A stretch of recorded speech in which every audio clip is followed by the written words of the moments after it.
আমরা আশা করি আমরা নিরপেক্ষ নির্বাচন যদি হয় তাহলে অবশ্যই আমরা আমাদের ফুল প্যানেল পাস করে আসতে পারবো।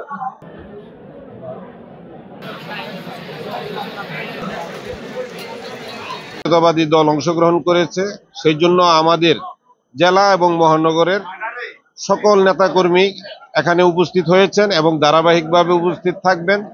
আমাদের দায়িত্ব বোধ থেকে আমরা এই নির্বাচনটি যাতে বিগত ফ্যাসিবাদ সরকারের সময় সারা বাংলাদেশে যে কারচুপির ভোট হয়েছে, তারপরে আপনার নিশিরাইতের ভোট হয়েছে এবং আমিডামি ভোট হয়েছে, সেই ধারাবাহিকতা এই গাজীপুর 12 বিগত নির্বাচনগুলোতে একই কায়দায় ভোট হয়েছে।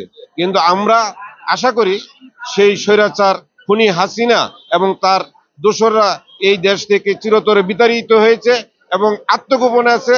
তারা মনে হয় না যে আর ভবিষ্যতে আত্মপ্রকাশ করতে পারবে। এখন একটা সুন্দর পরিবেশে এই গাজীপুরের বারের নির্বাচন হচ্ছে। আমি পরিদর্শন করে যতটুকু দেখেছি, বিগত দিনে ও পরিদর্শন করেছি, তখন যে অনিয়ম এবং বিশৃঙ্খলার মধ্যে নির্বাচন হয়েছে, এবার একটা সুশৃঙ্খল পরিবেশে এবং সুন্দরভাবে একটা ভোট গ্রহণ হচ্ছে। আমরা আশা করি যে আগামীতে আমাদের এই দেশ যে গণতন্ত্র অধিকারের জন্য আমরা লড়াই করে গণতন্ত্র প্রতিষ্ঠার জন্য কাজ করছি, তারই ধারাবাহিকতায় আজকের এই নির্বাচন গণতান্ত্রিকভাবে একটা সুন্দর নির্বাচন এই গাজীপুর বার উপহার দিচ্ছে। আমরা আশাবাদী আমাদের জাতীয়তাবাদী দলের যে ফোরামের পক্ষ থেকে অ্যাডভোকেট ডক্টর শহীদুজ্জামান এবং সাধারণ সম্পাদক সাইফুল মোল্লা, এই প্যানেল সম্পূর্ণ প্যানেল বিজয়ী হবে ইনশাল্লাহ। গাজীপুর বারের আজকে নির্বাচন অত্যন্ত সুন্দর এবং ভালো পরিবেশে নির্বাচন হচ্ছে। সর্ববৃহৎ দল জাতীয়তাবাদী দলের অঙ্গ সংগঠন আইনজীবী ফোরামের পক্ষে থেকে আমরা ফুল প্যানেলে নির্বাচনে অংশগ্রহণ করেছি।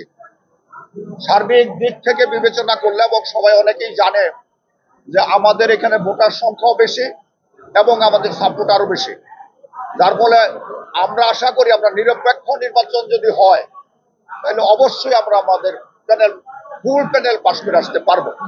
আমাদের প্যানেল ডক্টর শহীদুজ্জামান এবং সাইফুল মোল্লা সাহেব সেক্রেটারি পদে। এতে করে আমাদের প্যানেল অন্যান্য প্যানেলের চেয়ে বেশি পরিচিত, আমাদের লোকগুলি ভালো।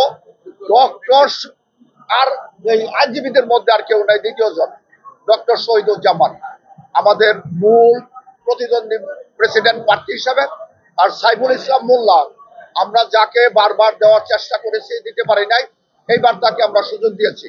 ইনশাল্লাহ তাদের দুইজনের নেতৃত্বে আমাদের গাজীপুর বারে আইনজীবী ফোরামের ফুল প্যানেলে আমরা বিজয় লাভ করবো, এটা আমরা আশা করি ইনশাল্লাহ।